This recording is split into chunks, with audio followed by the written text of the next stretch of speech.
Heart attack is okay for you to go to a doctor for, but a yeast infection is not okay for you to go to a doctor for. When you are building for women, what is the kind of thing that comes first? You're solving for a problem that is close to someone's heart, they'll give you feedback. Right. Why do you think Indian healthcare system is still broken in 2026? Like medicine is already there, doctors are there. Technology can be built, but if you have all these fancy things and no one trusts you, what is the point of it? So, what is the kind of invisible load that female founders usually go through? It's like you're constantly getting calls from your school, person who's doing the Swiggy delivery. वहाँ से वहाँ तक आप ही को responsibility है ये सब deal करने पे. छोटी चीजें हैं, but they do affect you a lot. I think that men don't really have to go through a lot of this. Women do not delay healthcare because they don't care. They delay it because it's time consuming, awkward, expensive, and sometimes embarrassing. Today's guest understood this not as a founder, but as a patient. As a new mother myself, I know how these decisions in healthcare can make you feel.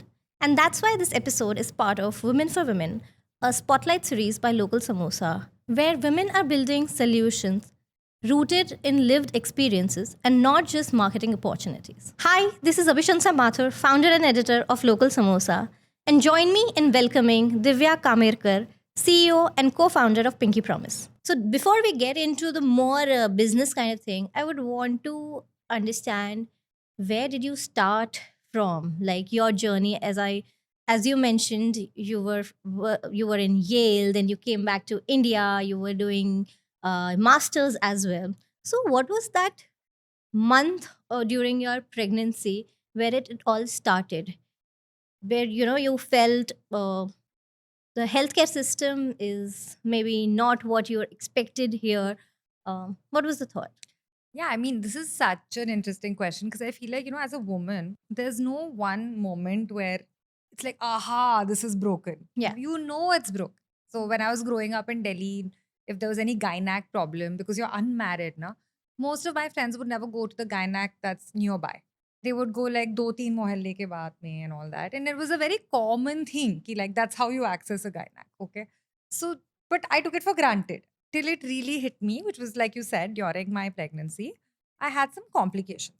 And I went to some of the best doctors, and it took me a whole month to get that diagnosis. Right. And उस महीने में हम क्या गुजरते हैं, right? It is like the life of your child, you, this new pregnancy. It was early in the first trimester, so it's not like you could tell anybody about it also.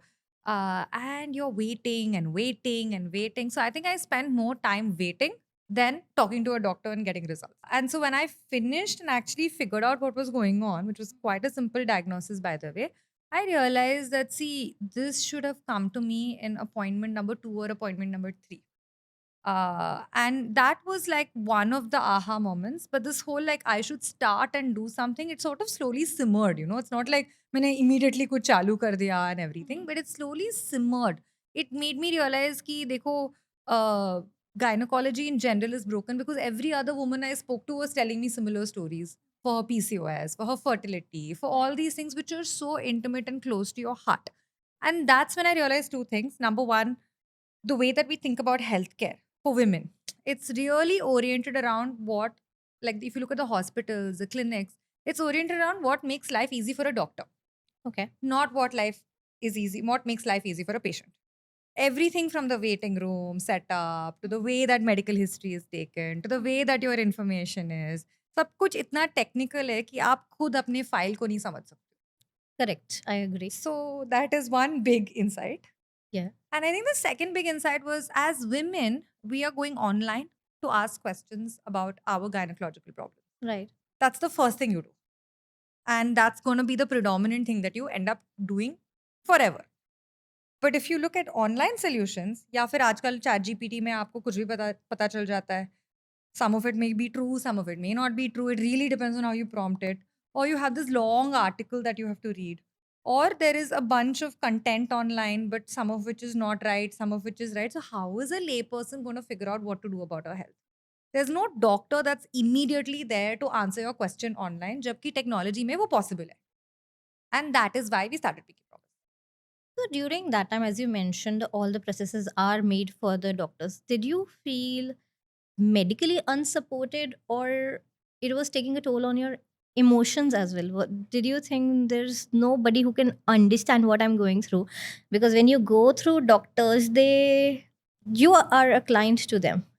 So what was the No, I thinking? think that, see, India has a lot of fantastic doctors, and we've also had the privilege to come across so many of them and work with them. I don't think that for me, the question and the problem was not being medically supported. Because when I had my FaceTime, I had what I wanted, right? It was two things. It was number one, the wait that happens. So you're waiting in line to see a doctor. You're waiting to hear back after you ask a follow-up question. You're waiting to get answers after you share your reports. There's a lot of waiting. And Okay. if you actually add up all those hours and minutes and all, that's like at least 100x more than the time that you spent with the doctor. So that's one thing. And in that waiting, there's a lot of anxiety and there's a lot of like difficulty that you're going through that you cannot really communicate with anybody because you're waiting for somebody who has the power to give you an answer to something. So that's number one. Number two is, I think it's more about doctors not being supported. Okay. So when I got my diagnosis, I realized that if doctors actually had the right technology and the right data, they didn't have to go through this whole journey of like ye wala report karo, then ye wala report karao, then ye wala test karao, then ye wala apna file purana wala leke aao. All of that, like it was a data gathering exercise. It was not as much an exercise in the doctor finally being like, okay, I have everything I need. Now let me tell you what's going on. Because when they had everything that they need, they told me what was going on. But Right. that took so much time. That took. And I'm like, we're living in the age of technology. आप 10 minute में you can order groceries.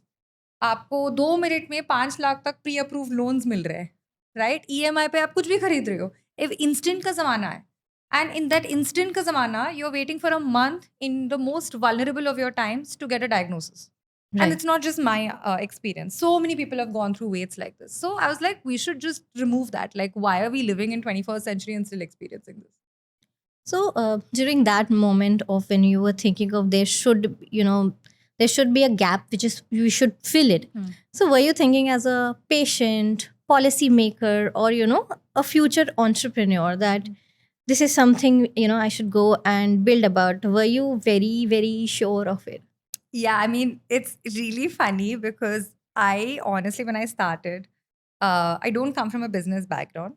I don't come from a business, like, no one I know has started a business. So I never thought that starting a business to answer the problem was actually the first thing to do. So the first thing I did was I like started just doing some research on like what exists out there already, kya hai, how can we create like a working group with doctors and bring them together? Maybe we can figure out like technology solutions. And then slowly, while doing all this, I realized that actually like I need to do this on my own. There's a really good business case for this. The more women I talk to, the more I realize that there's a huge gap in terms of just quality, quick, like friendly healthcare being available. And then, I mean, I was getting a MBA at the end of the day. So I said, Acha chalo, let's take all these entrepreneurship classes and let's learn the B of business. And trust me, like MBA doesn't teach you business unless you explicitly seek it out. It's like a placement Definitely. opportunity kind of a thing. So I like actually taught myself how to think about starting up and started up basically. So, why do you think Indian healthcare system is still broken in 2026? And if you had to build it from the scratch, the whole ecosystem of women healthcare, what would be your main criteria? How would you build up? God, this is like my thesis likh loge iske Or what would you change first? No, maybe. no. This is a really, really deep question. I think that there are two things which are broken in Indian healthcare. I think number one is there's a trust factor which is broken, which takes a lot of effort to bridge because no matter how good the doctor is, if the patient doesn't trust that the doctor is saying the right thing, wo dawaiyan nahi lenge, they'll not feel better. So that's one patient facing thing that's completely broken. I think the second thing that's broken is like if you look at just women's healthcare, right? There are 360 million women of reproductive age in India. 360 million women. आपको पता है कितने gynecologists हैं? 70,000.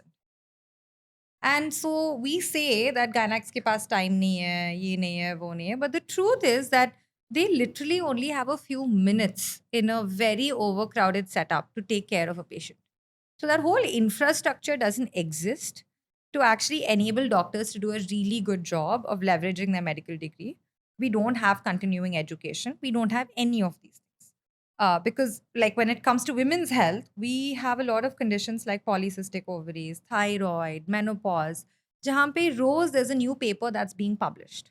So, are the doctors, can they be more updated? Sure. But do they have the systems to be more updated? That's really hard.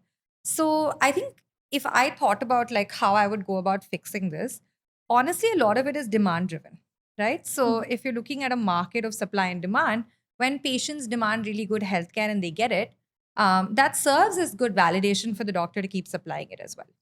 All the doctors I have encountered are actually like really motivated by what they hear from their patients. I mean, they've taken a Hippocratic oath. They really owe their allegiance to their patients. So they're really motivated by like what works for them, right? So that's one huge thing. And so what we've done is we've created a way for a patient to constantly stay in touch with their doctor 24/7 throughout the journey of getting better. क्योंकि clinical systems में क्या होता है? The minute you get your prescription, you walk out, that's actually the start of your journey. That's not the end of your journey. But the hospitals view it as the end of your journey. We don't, right? So we allow for patients to come, quickly connect to a doctor, not wait in any appointments or waiting lines, because we use a lot of AI to simplify that process. We make the doctor get all the data that she needs in one place to actually be able to diagnose you quickly. AI also plays a huge role in supporting the doctor. Then we help the doctor also have like a lot of technology to quickly answer a lot of the follow-up questions that comes even after the patient like finishes the appointment and steps away and things like that. She'll keep having questions, right? So doctor's always there with the patient, hand holding them on their wellness journey. That way the doctor is super supported to be able to do that, and the patient is also supported. So I think that is actually a way to really think about fixing the system in the right way. And I think that like India mein, there's so much talk about how AI can change healthcare and transform healthcare. I'm a big believer if done the right way. I feel like it can really, really reduce the load on Okay. doctors and help them do 100x. And AI can technology, like good tech, good AI, well designed systems, they can play a huge role in helping that happen. But this simplifies the process, but it doesn't actually eliminate your need to go to the physical doctor, right? So, yes and no. A lot of times people queue up in front of a physical doctor because they have no other way to access that doctor. So when I've done a lot of work in tier 2, tier 3 and smaller parts of India, and once in a week, 2 days, the lady doctor will come over there and you will find a very long line of people teaming up to see her. Many of those concerns could have actually happened if they had been taken care of early Okay. on time. They did not maybe require that physical examination. Number one. Number two is so many of them are follow up questions, follow up Right. queries, like they have not understood that prescription properly. So, actually, that queue could be eliminated by about 80% if you had good early interventions, good early technology. And if you look at even medical protocols, right, a lot of simple concerns can be taken care of entirely online. There's absolutely no need for you to, and that's what COVID really taught us, right? Like it taught us that there's so much that you can do online, but with say pathology or someone coming and collecting your blood from your doorstep and stuff like that, as opposed to going in person. That way, if a person actually needs to go and see a doctor, they've already talked to that doctor online, so they're able to go faster also. So they know ki chalo ye serious, I have to go and see the doctor. The second thing is they are also able to not spend so much time when they go there. They know what they want. They're able to get that sorted really quickly and come out. So, in public health and in general, digital tools play a big role in reducing that queue, helping the doctor manage patient flow, and also helping women who may be hesitant to go to actually access care, realize that, chalo, this is fine. And if they need to go, they go more quickly and they're more likely to go.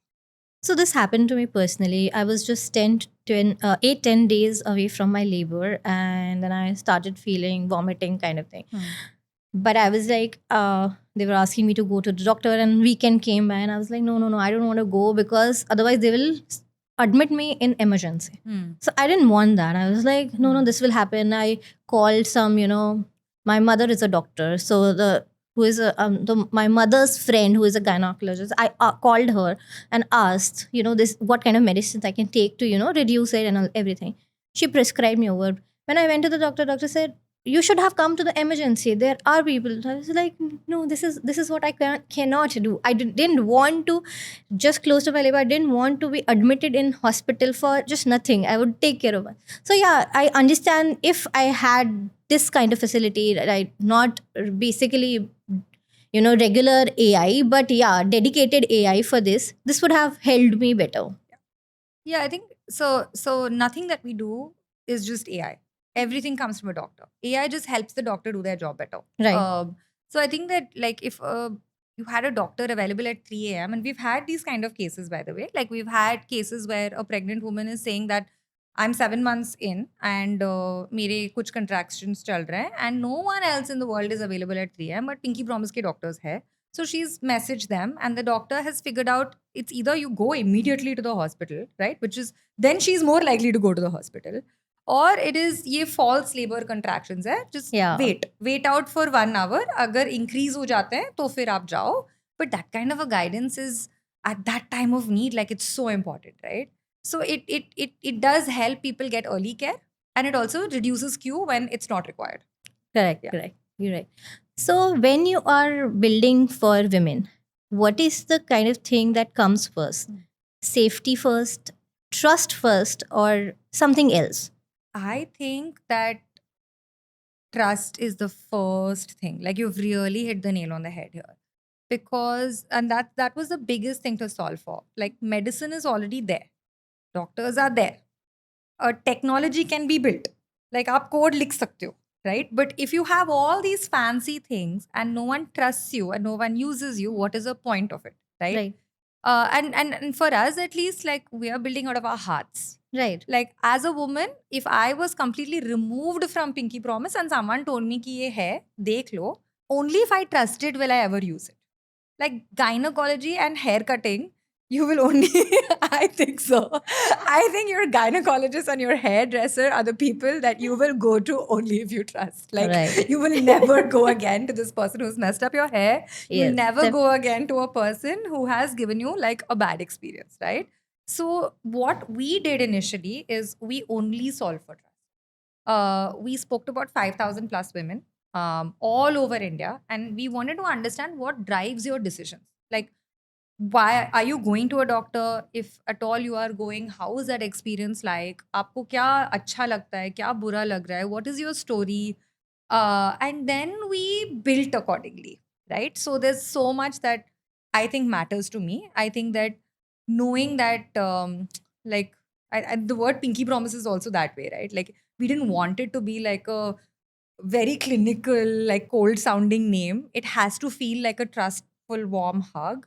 So trust is just, I think, everything that we do today, we're solving for trust. And if we're able to solve for trust, then we know that one woman feels better. And if that woman feels better, she's going to tell her friend about it. And she's going to tell her friend that, listen, I know you've not got your periods. Why don't you try Pinky Promise? But if she has a 4-on-5 experience, or if she feels like that trust gap is broken, she will say, आप कुछ भी करो, but यहाँ पे मत जाना.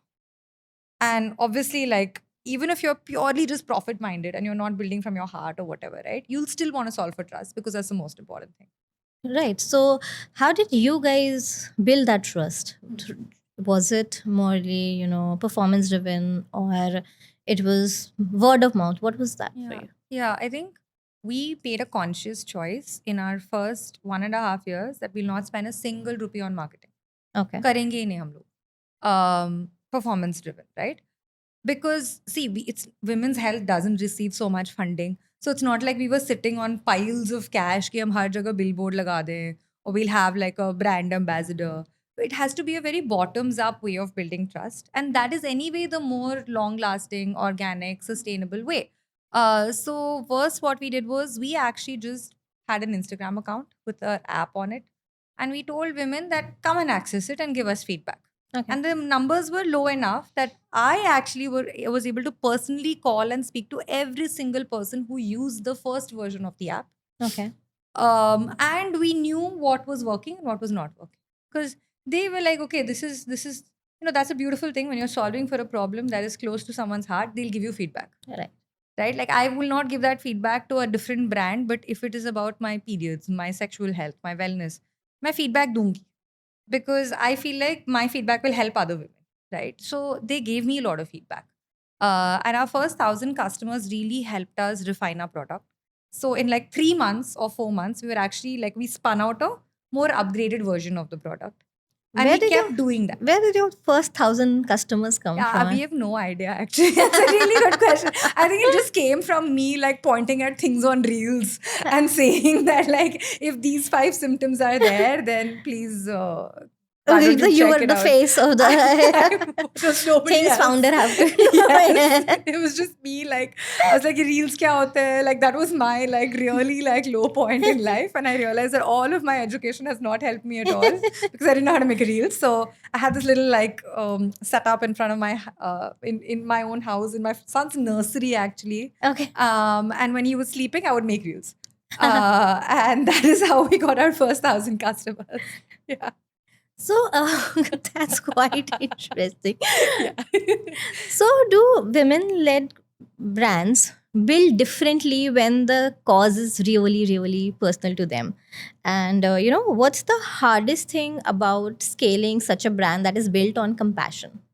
So I think two things, right? I feel like in general, if you're close to what you're building and you feel like you could be a customer of the product that you're putting out, you're just going to have more heart in it, Right. right? When you have more heart in it, from a business standpoint, there's the good and there's the bad. The good is you'll make sure that the quality is amazing, right? Because you're like, if I want to eat this, or if I want to use this product, or if I want to trust the medicine that this doctor is giving me, I have to make sure that it's perfect. So वो perfection वाली mentality आती है. I think that that's sort of also something that works really well for you, but that's also something that can trip you up in a business because you can stand the risk of not moving fast enough.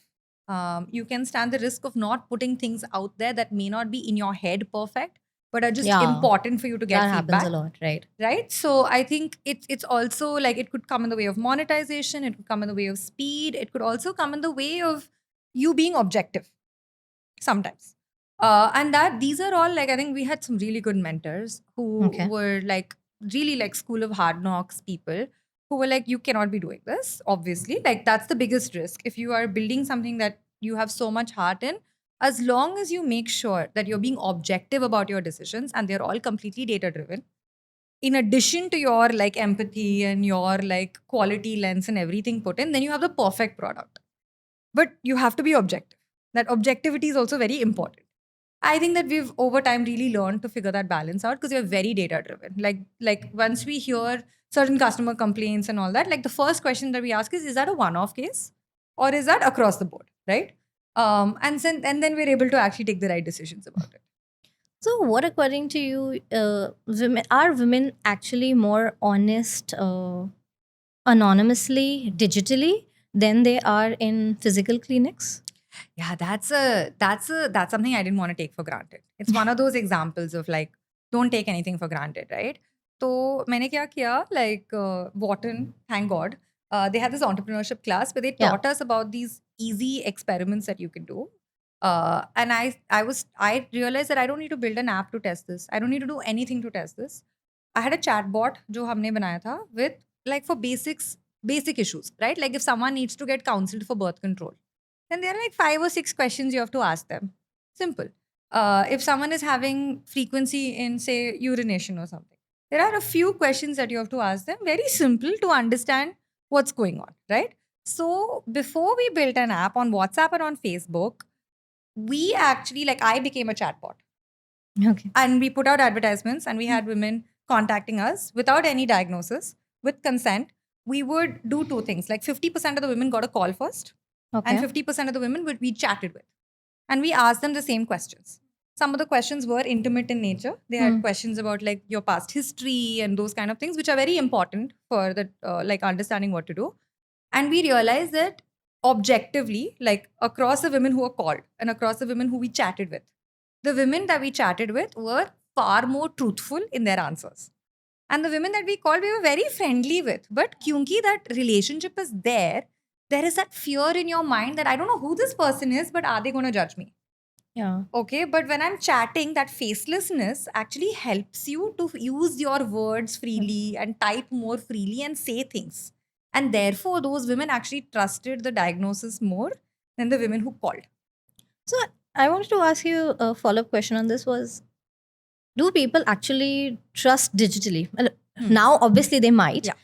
But initially, were there no apprehensions? Yeah. I am talking about my medical history Hmm. to I don't know who. At least those 1,000 Yeah. people that you were talking to. How did you like? I still feel there. How was the trust built digitally for a digital companion? Yeah, see, we're constantly building that trust. ऐसा नहीं है कि now all of Indian women, they all now trust digital. It's not true because socially you're conditioned to be very closed about these matters, right? And if you look at most of India, they have paid for digital products, but many of them haven't really paid for digital services. And you're talking about like something so intimate going online. I think the trust that we were able to get in the initial like 1,000 customers, then 10,000, now 50,000, it's largely because of a few things that we have done. Like there's a lot of messaging that's constantly there in the app that's very reassuring in nature. In the beginning, we don't take any data from you. It's just your like SMS OTP के लिए phone number. Then you get onto the app, you have your conversation with the doctor, you get comfortable, you answer everything, and it builds up very slowly. And only in the end, when you need a prescription, do we actually ask you for your identifying information. And when we ask you for that, we're very clear about what we do with it, how it's stored, how safe it is. And we make sure that you realize that like this is for your good as opposed to like, something that we were going to be using tomorrow. Most of the women that we speak to from tier one are a little bit more aware of like data security, whereas in tier two, tier three, the bigger concern is mummy papa ko pata chal jayega to.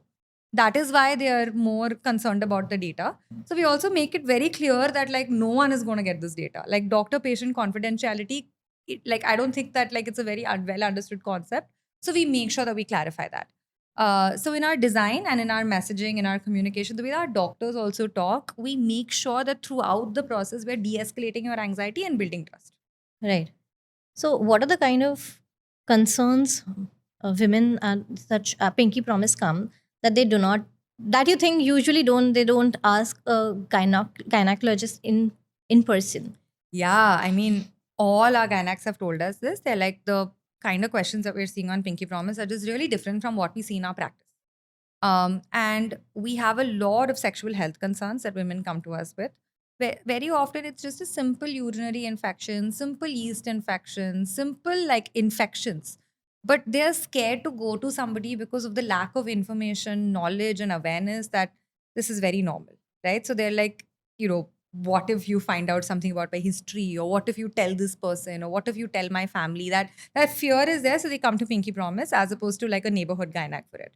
The third thing is there's a lot of polycystic ovaries cases that come to Pinky Promise, as well as second opinions on pregnancy and fertility. Right. Polycystic ovaries इसलिए क्योंकि the clinic system doesn't do a really good job of taking care of PCOS. They look at it in a very clinical manner.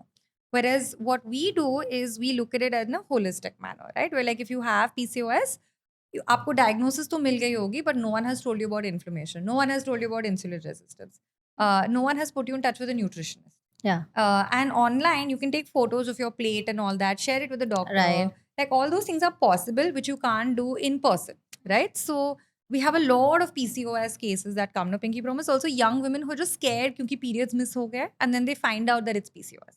Right. And of course, pregnancy, second opinions, because at night or like in random hours, we are the only ones that are available. So we have a lot of people coming in. We also have doctors who are experts in fetal medicine who are there to take care of these patients. So there are amazing gynacs out there for sure who help support everything. Even I've been lucky to have one. But there are also some gynacs that people, sometimes don't prefer to go, because I have had friends where, they will, if they go to a gynac, they will start moral policing. Yeah. And other, if there is a woman who is planning an IVF or kind of thing, they will, guilt trip you or make you feel bad about your body. So sometimes, through my personal conversations from the women around me, it becomes difficult for a woman to, go through the whole process. And I think this kind of thing, anonymity, might really help in getting that, access. And, the kind of empathy actually women need in this kind of process. Yeah, it's all social na, because these things are actually medically उतने complicated नहीं है. But complicated इसलिए है क्योंकि social है. Yeah. You know, Yeah. you're worried about going to a gynac not because that urinary infection of yours is serious. You're worried because what if she says something about my sexual history? You're worried about being shamed in the examination table. You're like, it's really sad that is why we are worried, right? Like a heart attack is okay for you to go to a doctor for, but a yeast infection is not okay for you to go to a doctor for. And that's the dichotomy that we have to deal with. I think that a lot of, like, we are all a product of our society.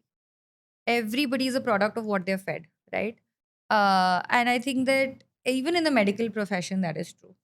But now with women, we are demanding better care. Yeah. Like we are saying, nahi, mujhe ye nahi chahiye. We are writing Google reviews. My friends who are gynacs always complain. They're like, medical degree kar diya, now I have to do reels also to get customers, right? So I think a lot of things are changing for the better. They have to change faster, but they're changing. So coming back to the Pinky Promise, you guys are priced at 99 rupees. So is it a business decision or is it a, a social statement? And don't you think the price can actually, people might feel, there is mal masala nahi hai isme, ya you are not trusted in it, or the quality might not be that great. Mal masala. I love it. I'm going to use this. Maybe in the reels. I think so. Isme mal masala hai ki nahi? No, but that's a really, like, that's something that we've been thinking about a lot. We arrived at 99. Again, it was one of those, like, come up, like, if you think intuitively कि आपको ऐसा एक कुछ care चाहिए, you have to have objective business reasons for it, right? We realized two things. Number one, like, in a world that we live in, healthcare is out of pocket payments for healthcare, which is like there's no insurance system. You're just paying on your own for healthcare. It's too unsustainable, right? Like women think 3 times before going to a gynac, because the price point is 1,000 plus rupees, 2,000 rupees sometimes, right? So you're like, do I really have to go? And so you put off your care.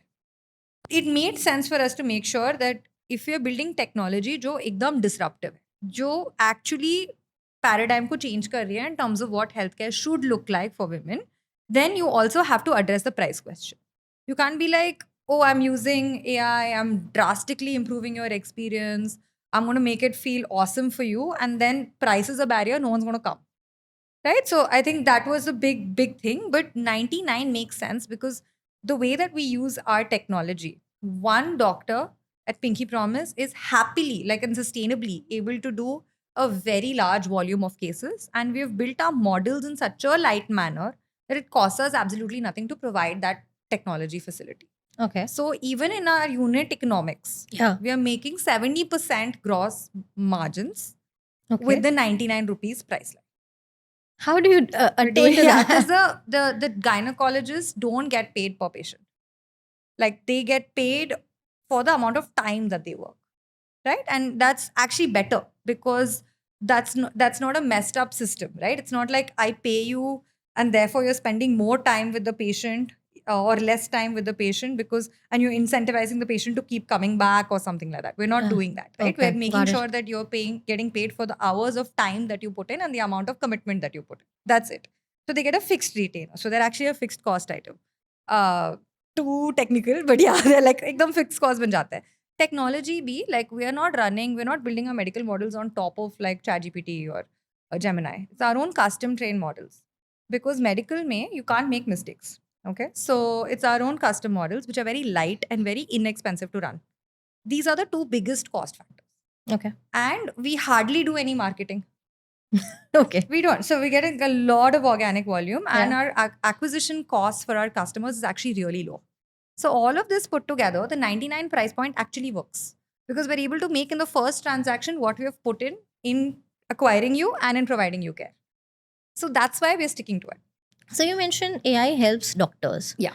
And you said there will be 350 consultations that happen for a gynac. Mhm. Um, how does that go about? Like, what does AI do and what does gynac do? Yeah, so we actually like sat in a gynec's clinic with permission, of course, just to figure out like what is taking time and how can we build something for scale. Like even if you look at all these telemedicine models and all that, उतना ज़्यादा technology नहीं है, right? Like वो क्या कर रहे हैं? They are making you get on a video call with the doctor, but everything is then done by the doctor. It's just the method of communication that's different.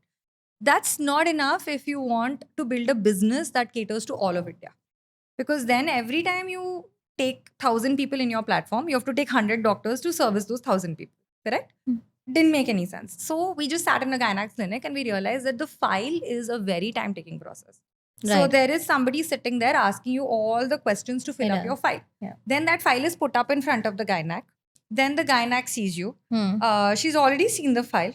So she doesn't have to ask you if the file is done well ना वो उतना ज़्यादा questions आपको पूछती नहीं है because file पढ़ लिया उन्होंने. She knows what your problems are. So you say quickly मेरे साथ ये हो रहा है. Then she takes a lot of time writing your prescription. Hmm. And then she takes a very little amount of time explaining her prescription. And then you leave. So we have automated that whole symptom intake process. So the file doesn't exist. You have our AI chatbot that actually chats with you through the doctor. So she's actually like approving all those questions and making sure that like they're the right questions, but it's very, very fast. So it's very real time. Okay. You get asked all those questions. So there's no time wasted in file and symptom intake and all your medical history stored with us. Second thing that we do is we automate your prescription. So once we have all these questions and we know what's going on with you, our AI is actually going through all of its medical knowledge and its medical repository, and it's built out a suggested diagnosis, suggested medicines, suggested tests, tips on how to get better, everything that the doctor needs to send to you. Huh. So that unka kaam kya hai to make sure that it's correct, Okay. to make sure that it's the right thing. And she's then adding to it. She's doing more actually, because if you're spending your times writing all that stuff, then you're not thinking of adding to it. So she's adding to it, making sure there are no mistakes, chatting with you further, and making your life easy. Then the third thing that we do with AI is you have 500 questions, including kya ye serious hai? Then you are like, do I take it in my periods? Are there any side effects? Like you have 500 questions about your medicine, right? And they don't stop when you leave the clinic. So you keep asking those questions. Our software prepares answers for the doctors that they can review and send forward to the patient.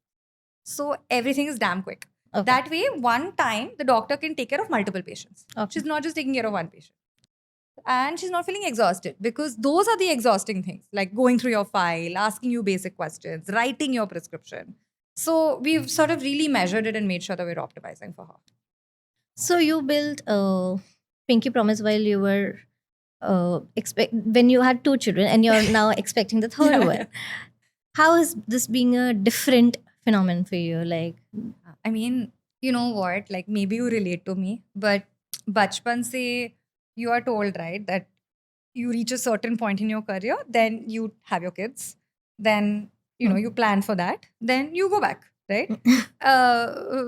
Pinky Promise, everything went head over heels because it's just after I had my son, when I was pregnant with my son, who's now 5 years old, that I decided that I need to do something about it.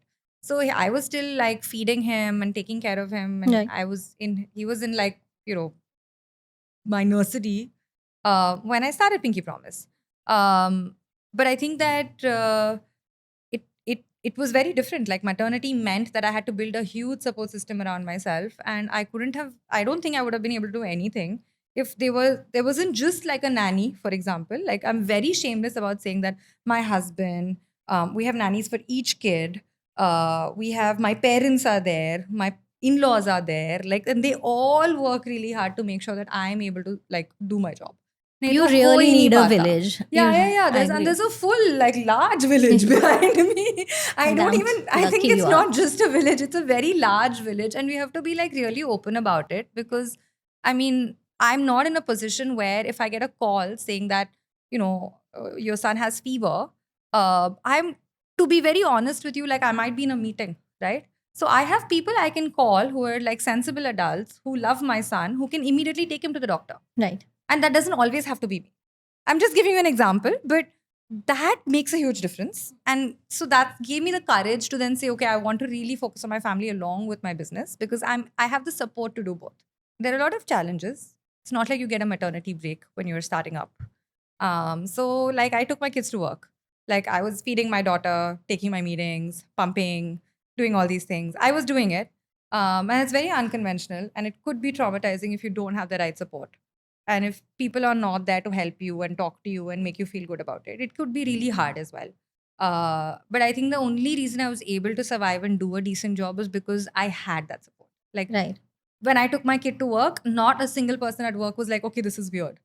When I was pumping in the middle of meetings, no one was like, this is weird. In fact, people were running around to make sure that the fridge is proper. Like that's the kind of support that I got from my colleagues and my team. Yeah. And I think everyone deserves that kind of support because if you don't have it, then it's really, really hard. Yeah, definitely. So, does motherhood makes you a softer founder or a sharper founder? See, I think a little bit of both. Motherhood has definitely made me softer. I don't know if you relate, but like, your kids make you soft. They make you want to cuddle with them. They make you soft in ways that you never imagined. But that's actually really nice because I think that before them, I was a very different person. I probably wasn't as empathetic as I am today. I probably wasn't as patient because, oh my God, they teach you patience. Like when your kid is running around half naked and you have a t-shirt and you're like, pay and low, I need to get out of the house. That like 10 minutes of time that you spend with for like a task that is like 1 minute, right? That teaches you patience like nothing else. Your kids teach you patience. And that patience helps when you're a leader and when you're building a business because building a business is not a one day job. It's a 10-year job. It involves deep investment in people. Your whole team, like you need to realize that they are like just really important. They're crucial. Your founding team, your starting team, they're so important. Unke saath mein, to be a human being, to be empathetic, to show your vulnerability, it's important. Right. And I think my kids helped me do that. But it also got me sharper because I feel like I have motivation that's beyond me to do what I'm doing, right? Like, I want my daughter to grow up in a world that is not the world that I grew up in. And that kind of motivation doesn't come without that kind of a support, right? Like, it doesn't come if you don't have kids. Doesn't mean that you need to have kids to have that motivation. Please don't get me wrong.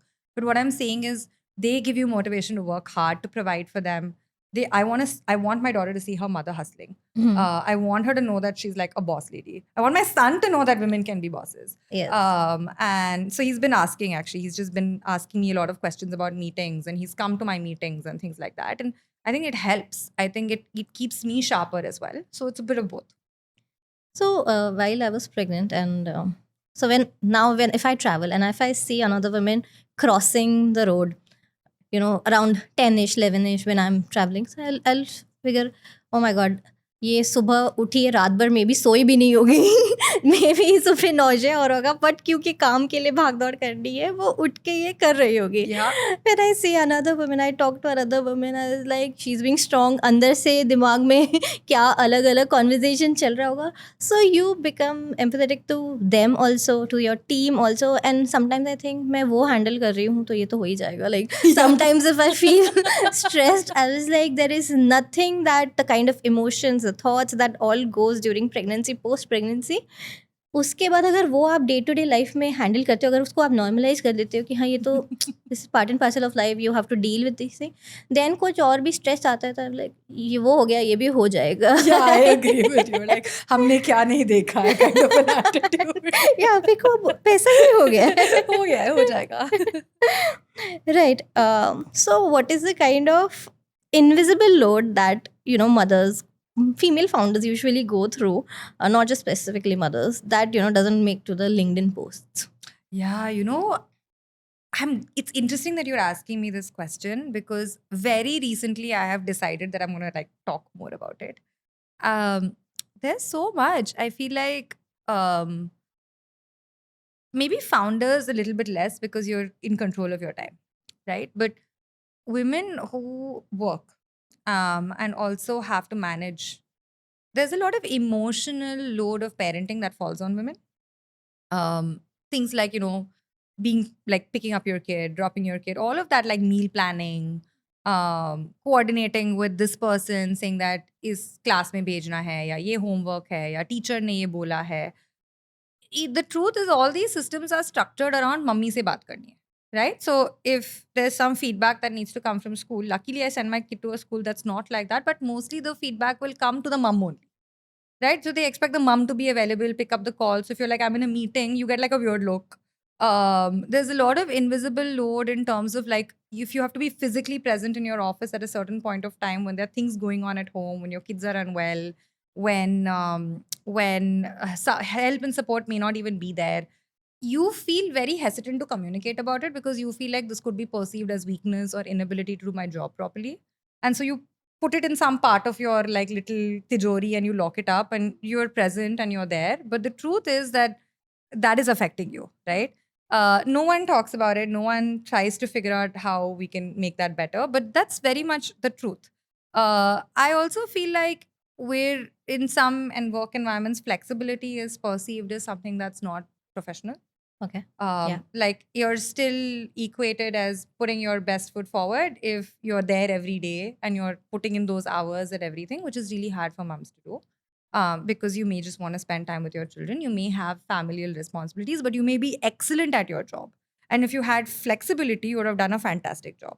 And I think that men don't really have to go through a lot of this because the entire system is structured towards wo office ja rahe hai, wo wapas aa rahe hai. Whereas for us, it's like you're constantly getting calls from your school, the nannies, the person who's doing the Swiggy delivery for milk in your house. वहाँ से वहाँ तक आप ही को responsibility है ये सब deal करने पे. छोटी चीजें हैं, but they do affect you a lot. And if you don't have support, you're the one that people call for everything. Yeah. Which is really, really hard. I think Leap Club or something, they had made this beautiful advertisement which got me crying about a mum who's going to go into a meeting or something really important. And then she gets a call from her son saying that chot lag gaya or something. Right? And she's the one who's responsible before going to her meeting to do that, which is a very motherly thing to do. But there must be other adults who can do that, right? Like there are grandparents that love you. There's a dad that loves you. Like there could be other people that are there for you to do. Right. But like wo hota nahi hai, right? Which is super like invisible and no one talks about it. But it's really hard. I feel like I've gotten over all of that mom guilt, which I had self-imposed upon myself, by the way. I know. I'm like, I have to do all of these things and then also do it. I've gotten over it. I don't have any of those kind of expectations, and neither does my family. But when I spend quality time, I spend quality time. Right. But I feel like it's really hard to maintain this level of mindset also, because I keep like going up and down. But it's also really hard for the world to expect that out of women and do that for women. But that's where we need to be. If more moms need to be in the workplace, more moms need to build, more moms need to lead, then we need all of those systems to consider us as like, deserving of this, basically. Right. So you were mentioning about workplace, the kind of load that comes on us. I want to understand, is there a difference? Because a lot of people usually say, is there a different thing when you are looking for funding for a women startup and especially a women femtech kind of startup? Yeah, so I feel like human brain tries to be very objective, but at the end of the day, you will fund what you can relate to, right? So if like you're not able to relate to gynecology and you don't necessarily have an understanding of the pain points, then I think it's a little bit harder to make a case for investment because investment is a male-dominated world, and capital is largely the people who are allocating capital are men. And so at least in the beginning, we definitely struggled with saying the right story and saying the right things because questions would often, like the entire first two calls would be on the very basics, right? Like how is access a problem or how is price a problem, or those basic things, as opposed to going beyond that and looking at how innovative the tech is or how innovative the business is and really understanding the return of investment.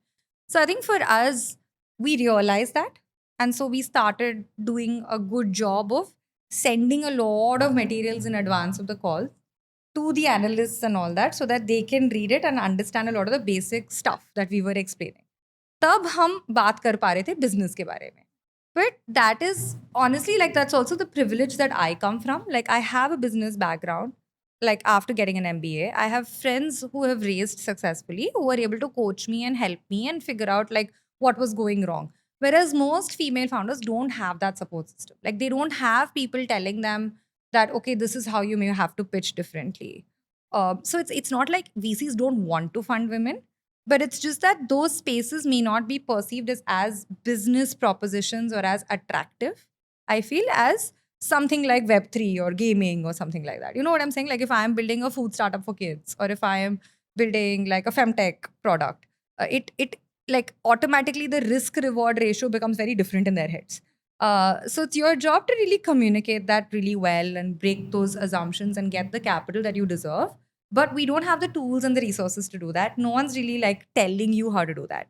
I feel like abhi aaye hain, like there are a few women who have raised very successfully, who have done really well, who are actually like talking more about it and trying to allocate more capital for women. But like I think that getting more women to feel more comfortable asking for that money, not second guessing, and making sure that they themselves feel like they can sell that investor very well on how their business may be as attractive as say like something in fintech, for example, where which gets all the money.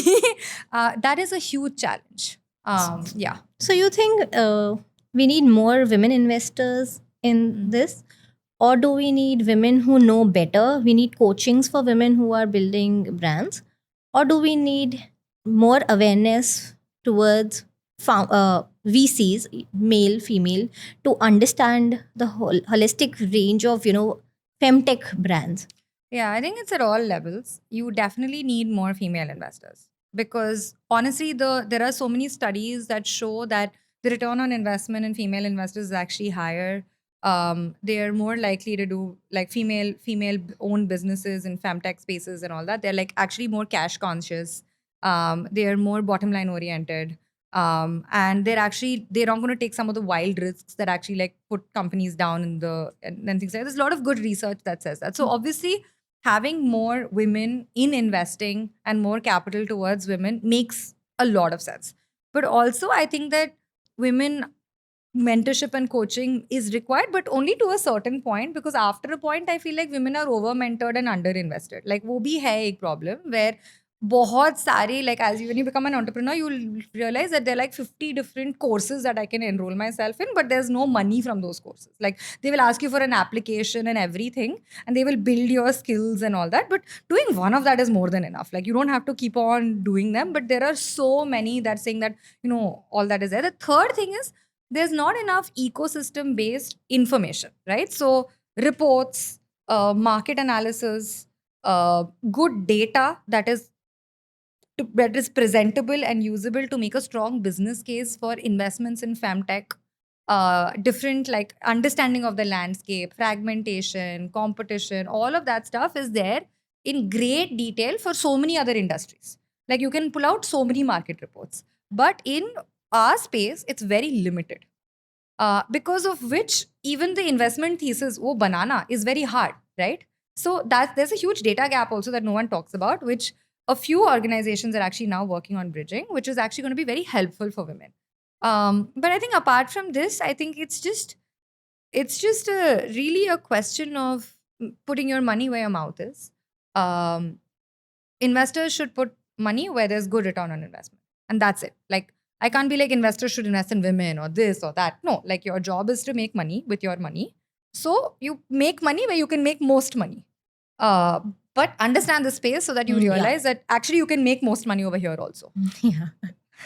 So, I was reading a lot about women health tech, and women usually make decisions quickly if it's solving their problem. So they would not like, making decisions is better for them. Like it's easier for them if it's actually solving. Otherwise, they won't even spend even a little buck on it. So if you're doing great job at building a brand and if it's actually solving the women, the conversion rate would be high. Yeah, but it's also interesting, right? But like I've seen some interesting information on the contrary.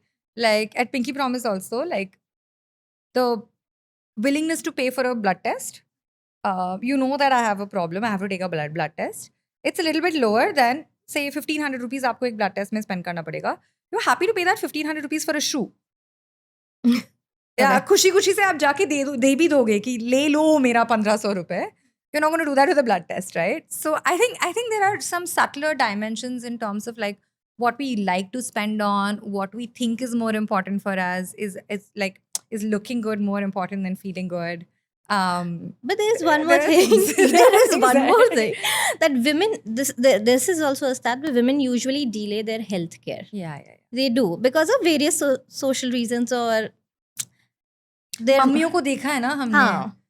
Basically. Basically वही देखा है सबका health is priority and खुद का health is not. And जब तक आप बच्चे बड़े होते हैं फिर उनको समझाने लगता है काफ़ी लेट हो जाता है. बट या तो विमेन इन जनरल वो अपनी हेल्थ को रिलेटेड आई थिंक वो इतने श्योर नहीं होते, इन्वेस्ट नहीं करते. But in general if you are they understand there is a problem, तो अगर आप उनको सॉल्व करो so they are willingly to trust you more.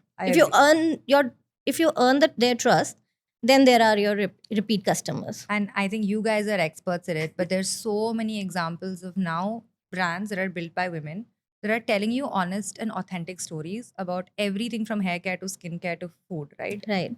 And you're trusting those brands Yeah. because that works. This is my agenda also, to build, like find out more brands built by Yeah. women for women. Yeah. Because there will be an authenticity. कहीं ना कहीं वो गुजर रहे होंगे इसलिए आगे बता रहे होंगे. Exactly. Because Exactly. there is a gap. I think अभी भी there are a lot of women founders who are doing this, and I think अभी भी बहुत स्कोप है. अगर मेरे पास खुद के पास इतने आइडियाज है, कोई बस बना नहीं सकती. आ जाओ यार, बता दो. कोई मुझे अगर आइडिया मांगेगा मैं 10 आइडियाज दे सकती हूँ कि मुझे कहाँ गैप लग रहा है. सही बात है. तो आप लेके अगर ब्रांड बना सकते हो, किसी की सॉल्व कर सकते हो, तो please. No, that's true. That's true. Absolutely. So, tell me 3 things. What were your most rewarding moment till now? What was your biggest failure till now? And what is the biggest challenge that came up during building Pinky Promise? Yeah, so rewarding, I'll tell you, like I think the most rewarding experience for me, hands down, was when we got a case of a woman who had been suffering with terribly painful periods for 10 years, who used to get hospitalized every month क्योंकि period pains है. She came to us being like, बस ये रोक दो. It was a very complicated case, and our doctors and our nutritionists actually like worked in such a way that in 6 months she actually got non-painful periods, and in 8 months she was able to conceive. Okay. And now she has two kids, like she gave birth to twins Oh. naturally. That, like when I got that photo randomly like on email saying that like this is what happened, हमने सोचा तक नहीं कि ऐसे हो सकता है, right? Like we know in theory that of course with good care, endometriosis and all these issues which take years to get detected, if you have a good lens and approach and the patient trusts you, then ho jata hai. Then it's easy to manage, then it's easy to, but you don't see it till that person sends you a photo of their 2 kids. Yeah. You don't really understand it. I think that was the most rewarding moment for me. Most challenging, I mean, there's so many challenging times, but in the early days of Pinky Promise, we were completely bootstrapped. We got a few grants and stuff like that, but I think us samay pe, to make sure that we would pitch to different competitions, get $1,000, $2,000, $5,000, and use that to pay people who are like building our tech or things like that. I think that for me that was such an invariable, like मतलब बहुत variable form of cash flow था, that my biggest nightmare was that what if the first of the month comes and I am not able to do enough to pay these people on time. And that is also the reality of building a startup, right? I think that Yeah. is the biggest challenge. We have never delayed and defaulted, thank God. But I can't tell you मेरे कितने बाल गिर गए हैं उसके बारे में सोच के.